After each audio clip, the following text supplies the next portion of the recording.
Ce n'est pas un hasard si le SNU-IPP, syndicat majoritaire dans le premier degré, a choisi de faire sa conférence de presse de rentrée devant l'école des Chaumes de Belleville-sur-Vie.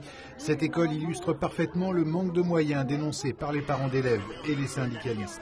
L'inspecteur d'académie fait avec ses moyens, voilà. Et donc le ministère, le gouvernement décide la suppression de fonctionnaires. Et donc effectivement, il s'inscrit là-dedans. On lui donne les moyens et il doit disposer de ça et point barre. Sauf que la réalité et les ambitions de notre pays sont quand même autrement plus élevées.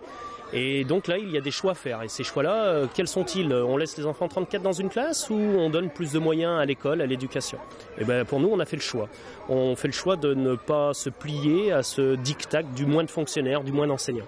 Classe surchargée, disparition progressive des RASED, recrutement insuffisant des auxiliaires de vie scolaire pour l'accompagnement des élèves handicapés, insuffisance également de formation initiale pour les nouveaux enseignants. Voilà autant de points sur lesquels le syndicat fait porter ses revendications. Si on tape sur l'éducation, et ça dure depuis plusieurs années, la situation se crispe et devient intenable pour les enseignants dans leur classe, pour les parents qui mettent leurs enfants dans des classes à effectifs trop nombreux, pour les enfants en difficulté qui n'ont plus les aides nécessaires. Donc on livre chacun d'entre nous, chaque citoyen, et moi aussi je suis papa, on livre nos enfants à eux-mêmes et c'est le pays de la débrouille. Et donc comment chacun va devoir demain payer sa formation? Non, on ne peut pas accepter ça. Une bataille pour l'éducation qui rejoint celle des retraites, puisqu'aujourd'hui le SNU-IPP s'affiche dans le cortège des manifestants.